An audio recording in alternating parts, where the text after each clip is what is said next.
My name is Jara. I join you from Kansas City, Missouri, but I'm actually a Kansan on the other side of the border. I serve the Livestock Marketing Association as general counsel. So that means that I am an ag person. I grew up on a cow-calf operation in northeast Nebraska, so I savvy your content. But it also means, much to the chagrin of our marketing and communications director, I really have an affinity for cheesy graphics and animations. She tells me that's a lawyer thing. So I apologize, but I just think it's the best. So now that you know a little bit about me, I think you probably are wondering, who is LMA, Livestock Marketing Association? We're a national trade organization of livestock marketing businesses. Generally speaking, we represent livestock auction markets, or colloquially known as sale barns. They're the public auctions at which livestock are sold all over the country. And we have pretty big market penetration. About 75% of those regularly selling markets are our members. We provide all sorts of services to our members, but what's probably important to you is why you're hearing from me, and that's the policy hat that I wear. The agriculture, or the ag industry has paid a lot of attention to livestock hauling and transportation, and that's a policy area with which we are deeply involved. And so that's why the LMA is here and why we're interested. So, have you heard about trucking lately? ELDs, hours of service, animal welfare, biosecurity, recreational haulers, roadway safety. Is it my problem, right? That's always the question. There's all sorts of things happening in this world, but unless, and I'll find out a little bit more about you hopefully soon, unless you have a big rig, is this your problem? So, you know about me, you know about the organization I represent. I want to know who's in the room. This is this thing called raising your hand. I'd like you to do it. Does anybody in the room own a trucking fleet? Figured maybe not.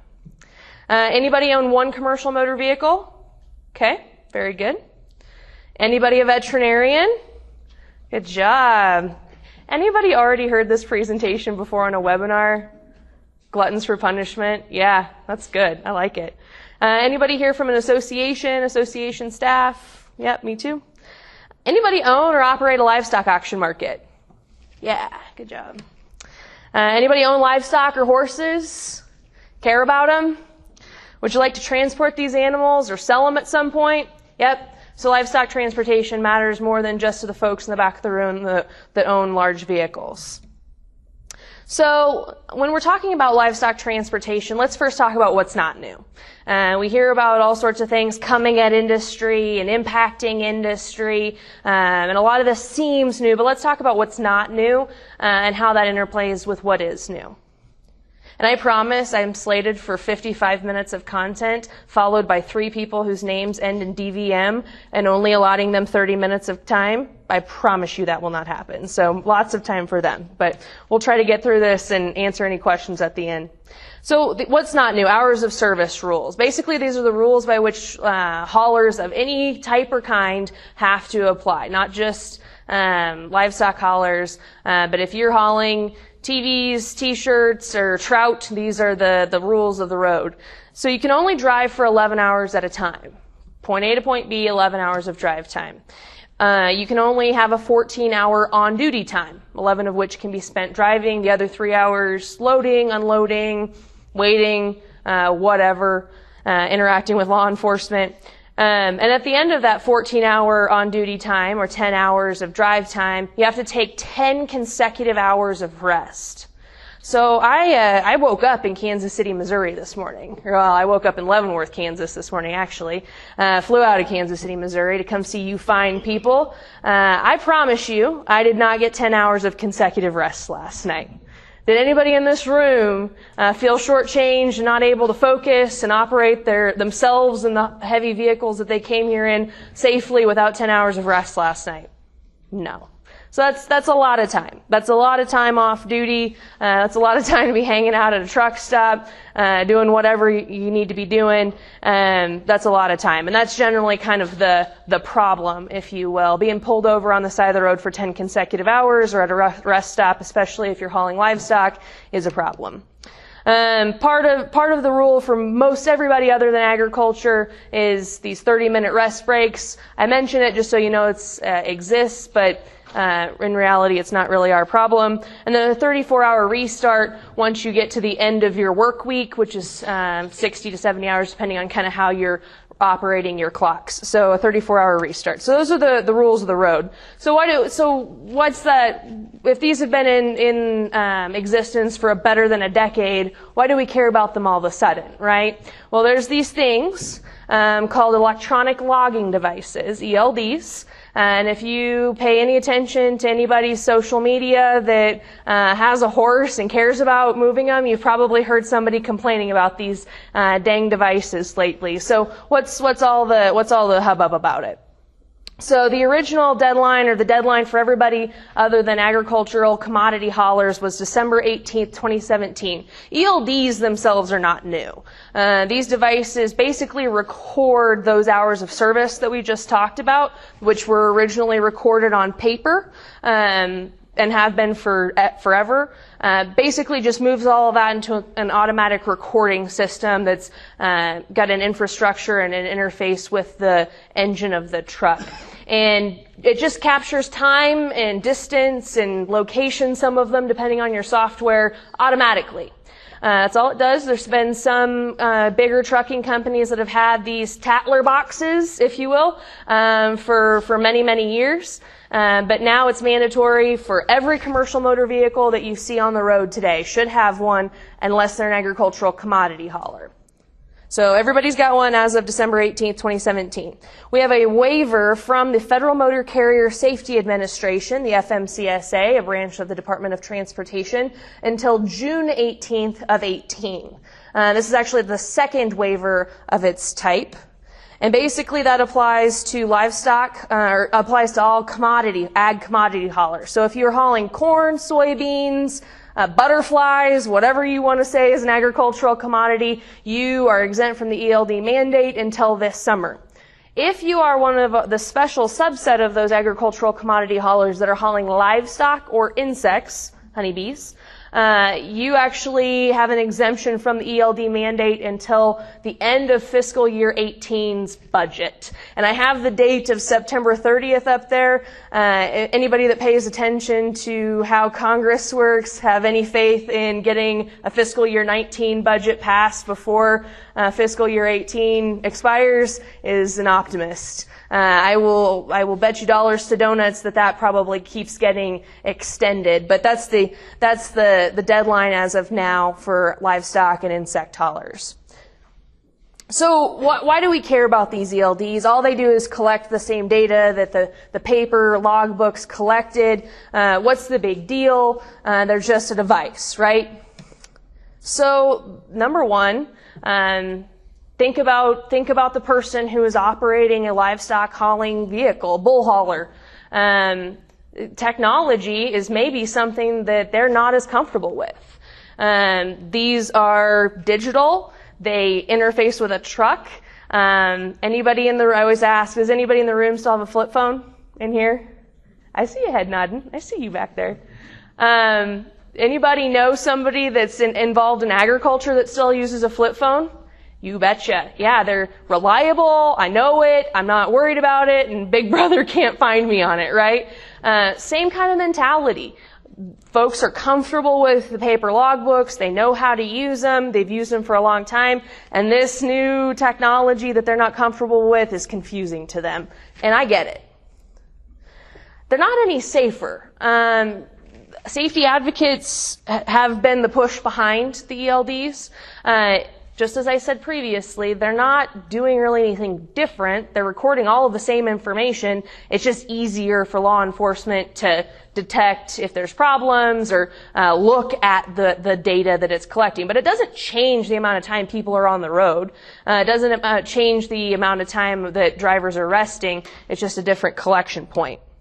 They're kind of expensive. Maybe for those of us that have the ability to attend a conference, a couple $100 doesn't seem like that big of a deal. But if you are operating a small fleet of trucks in middle America, the cost of a few $100s each truck for the device, plus monthly subscription fees, plus the cost of pulling those trucks offline to install the software, the devices, plus if there's problems with the devices and they have to pull them offline again, it all adds up, and it's just not something anybody's too fired up about.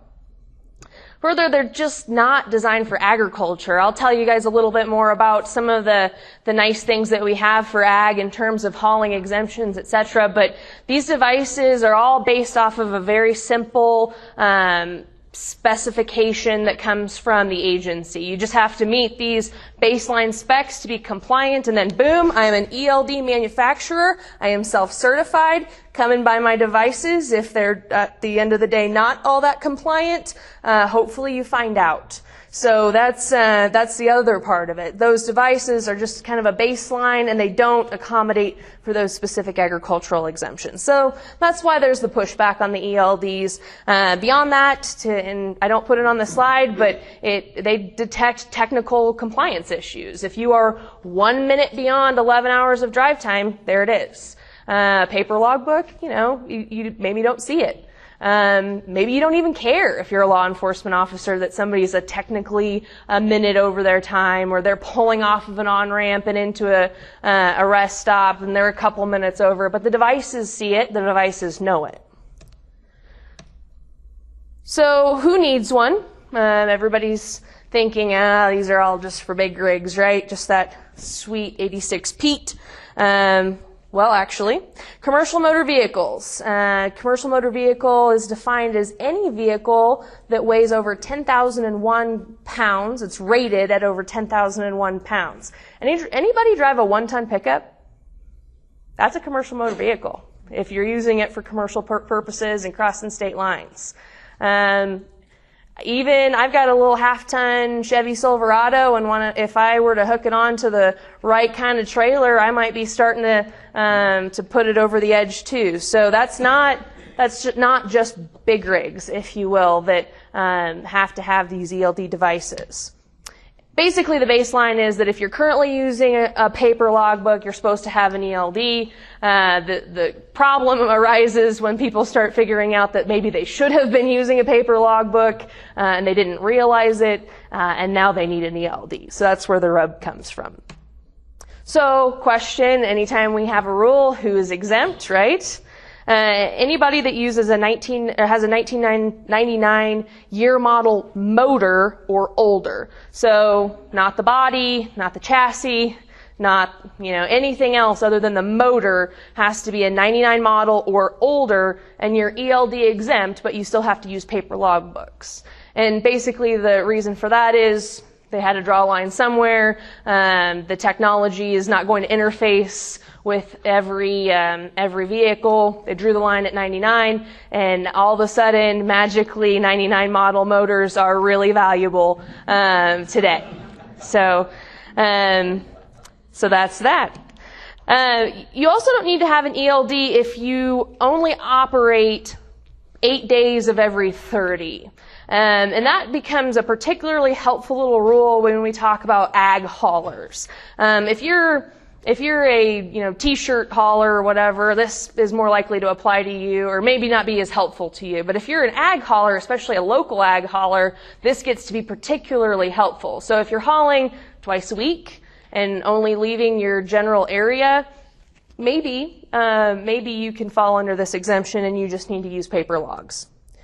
Recreational haulers. Anybody seen that cute meme where it's like a little pickup and trailer, and it's like requires CDL, ELD, and hours of service, and then this like gigantic RV, and it says regulation free or something like that, yeah? A little true. Recreational vehicles actually are exempt from both the ELD mandate and hours of service. So if I wanted to hop in an RV and drive from here to New York State, nobody's stopping me. So that's something that that some folks have had a little bit of issue with until very recently. For our recreational hauler enthusiasts in the room, the agency did something really helpful to industry and to recreational haulers, and they came out with kind of an informal guidance document that says we interpret people that are hauling show animals, high school rodeo horses, anything like that for recreation, even if you stand to win prize money, even if you could haul your steer to the National Western Stock Show and sell them for $250,000, if you are not hauling for for a baseline of a business that has an agricultural hauling component, it's recreational, if there's a recreational component. So that's really helpful for those people that are kind of cusp folks that weren't really sure if they needed to be regulated or not.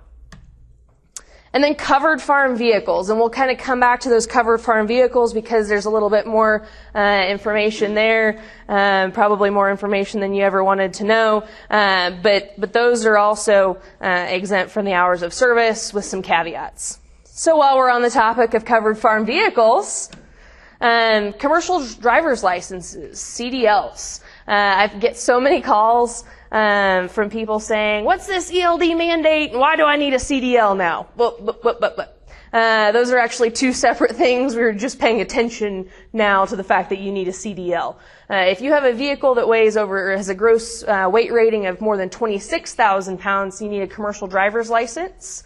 That, again, people think is just big rigs. If you have a 1-ton pickup and you have a 26-foot gooseneck, you're knocking on the door of 26,000 pounds of gross weight rating for those two vehicles. So, believe it or not, most people that are hauling just goosenecks probably technically need a CDL. And every now and then somebody will hear about it. So covered farm vehicles, I promised you that I'd come back to it. I know you're waiting on the edges of your seats to know more about covered farm vehicles. If the farm vehicle is more than 26,000 pounds of weight rating, and you can find that if you ever want to know on your, there's like a little placard on every vehicle with your VIN number and all of that. That'll be on there, what the weight rating is. And it's operated by a farmer or a farmer's employee. It's exempt from hours of service and CDL rules if it's operated within the state that it has farm tags from or within 150 air miles from home. So let's go back through that. So I have a heavy vehicle, a 1-ton pickup with a 26-foot long gooseneck trailer on it. I don't have to follow CDL rules, hours of service rules, ELD rules, as long as I'm operating within the state of Kansas and I've got Kansas farm tags on that truck or within a 150 air mile radius of my home place. So that allows people to deliver bulls or, run here or there with their farm trucks, go to the grain elevator, whatever, without having to have all of the extra regulatory burden. So that's a good thing. What's particularly handy is if you're under 26,000 pounds and it's a farm truck and it's a farmer or employee driving it, you're flat exempt. No CDL, no hours of service, no ELD. Yes, ma'am? Sorry, in that last point though, but if you go pick up something beyond the 150, then Yep. No good. Yep. Correct. Yep. If you're over 26,000 pounds. If you're under 26,000 pounds, anywhere in the country. So if you've got that rig right there, yeah, which is over 26, oh yeah, and you have farm plates, yep, you can go from one side of Kansas to the other without anything. Yep. Subject to not an either or. Subject to state hours of service and ELD rules. Now, California has all their own stuff. Obviously, Midwestern states are a little less restrictive. So I would say all of that subject to not crossing state lines. After all, the ELD mandate, hours of service, all of that is federal law. So it requires you to cross state lines anyway for it to apply. So if you're operating with those farm tags within your state anyway, it's not under the purview of the FMCSA DOT. So. All right, so. Yeah, fun topics, right? Right after lunch, lots of numbers. Okay, so here's some pictures. Woo! Pictures. Okay. So all of these numbers, all of these rules, this is confusing. What's the baseline, right? We are hauling live animals from oftentimes Tulare, California to the middle of Kansas to be fed and then to ultimately be harvested.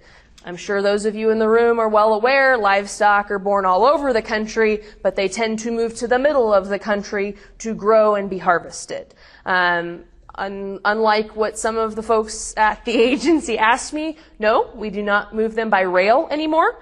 Most of that is done on trucks. So, and we can't, yeehaw drive them anymore. Well, maybe, I don't know. Ask Joe Leathers. He's probably able to, right? In a teepee. So we need some flexibility. We've got cattle, livestock coming all over the country, lots of different places, and you can't get from Tulare, California to Greeley, Colorado in 11 hours. So what happens, right? You're in the middle of the desert, somewhere over there in one of those flat, dry states.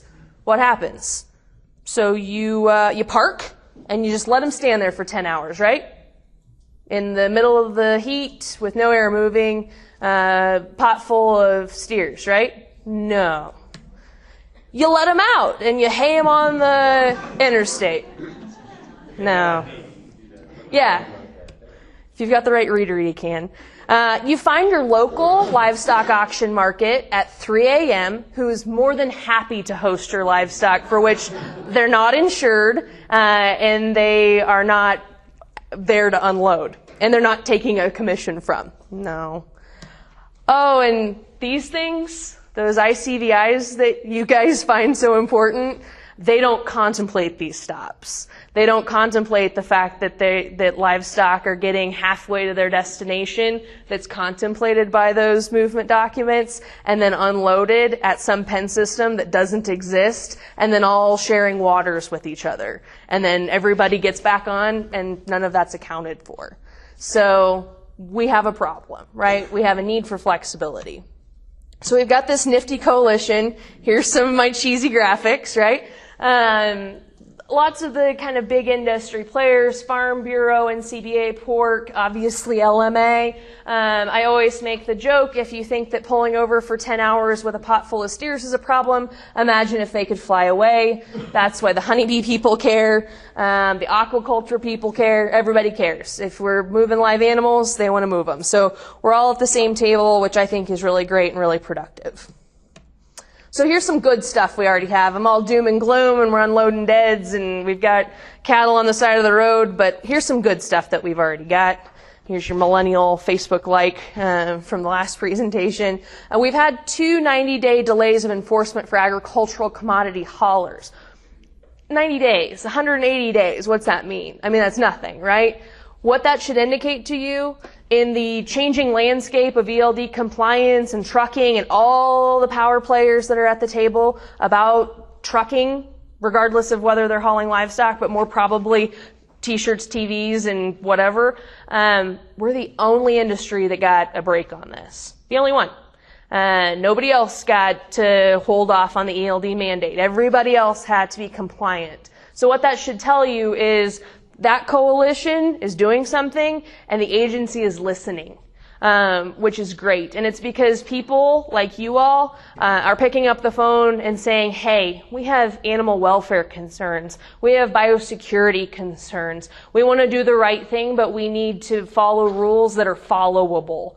And so that's a great development. I already told you about the 2018 fiscal year budget delay for livestock and insect haulers. Good.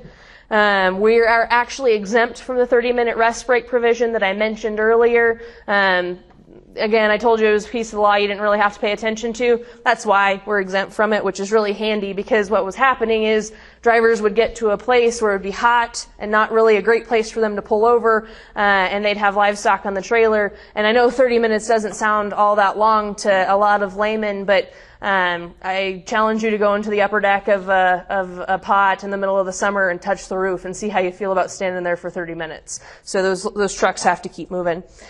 And then, if you take nothing away from this presentation at all, I want you to go home and tell everybody that you know that has a commercial motor vehicle and hauls agricultural commodities, that's livestock, corn, soybeans, everything, not just livestock, that you should be taking advantage of the 150 air mile radius exemption. What that means, and it has not always applied to livestock, in fact, it only got formally interpreted to apply to livestock by the agency this summer, is that if you are hauling within 150 air miles from the source of an agricultural commodity, a farm, ranch, and if we have our way, a livestock auction market, that time is 100% exempt. No hours of service, no ELD, 100% exempt. Once you cross that threshold at about 3 hours of time, then all of those other rules start applying. But basically, this 150 operates as complete free time. And so that allows people that are running trucks at harvest or are going around from local auction market to local auction market purchasing livestock, allows them to run exempt in a local area. More importantly, or perhaps just importantly, if you're going on a long haul, and a lot of those kind of times get around like 14 hours, this is really helpful to those people because they can count those first 3 hours as exempt time. So, and I told you to remember when we were talking about how that 8 days of every 30 is particularly helpful for agricultural haulers. Remember that? This is why. If you aren't leaving that 150 air mile radius, if you're only operating in that 150 air mile radius the other days of the month and only leaving that every 8 days, then you don't have to have an ELD. So that's just really, really helpful. So things we're still working on. A long-term delay via a petition request that's been filed with the agency since the fall. That's the basis upon which these waivers have been given. Basically, the request is, hey, give livestock a little bit more time to figure out how to comply with hours of service in conjunction with these ELDs, and then the world will be merry. The agency is still sitting on that. I'm not overly optimistic about them granting it, but it's still there. Defining source and input on gathered loads. So comments on this, I mentioned, we're saying what's the source, farms, ranches, and if I have my way, livestock auction markets. The agency sought some public comments on what is a source of an agricultural commodity and had the audacity to not be sure that livestock auction markets were a source of an agricultural commodity, which is silly to me.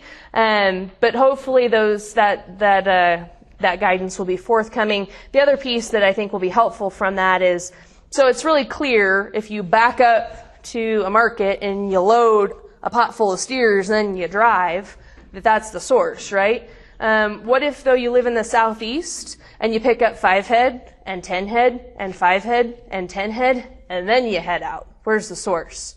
That was the question that they're trying to remedy with that comment period. I would argue they're all sources. And then you get the 150 air miles for each of them. Uniform application of the seasonality of livestock hauling. I am almost 98% sure Colorado is one of the smart states, like most of the ones in the middle of the country, that has done this. But that magical 150 air mile radius that I told you about that was really, really important, that is subject to the seasonality of planting and harvesting as determined by the states. Can anyone tell me when steers are planted in this country? Yeah. When are they harvested? Air dang day, right? So only being able to use that 150 air mile radius in the spring and the fall is really silly. So the vast majority of states, especially the agricultural ones, have said that the planting and harvesting season in their state starts on January 1 and expires on December 31st, and I hope that you can get it done in that time period. Some states, up until very recently, Iowa, of all places, was one of them, had a prescriptive planting and harvesting period. I think Washington might have one. So just something to keep an eye on in your own state. And then an hours of service fix, right? So I've told you, I think we've come to the conclusion that ELDs themselves are not exactly evil. They're just devices. They will probably be in every livestock hauler's truck. probably by 2020. Sorry, don't shoot the messenger.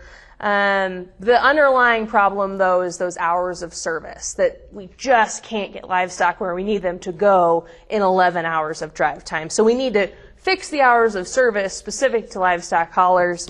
How do we do that, or what are we wanting? We can talk to the Federal Motor Carrier Safety Administration and the fine folks over there. We can also go up to that big white building where the Senate and the House meets, called Capitol, try to get them to pass legislation.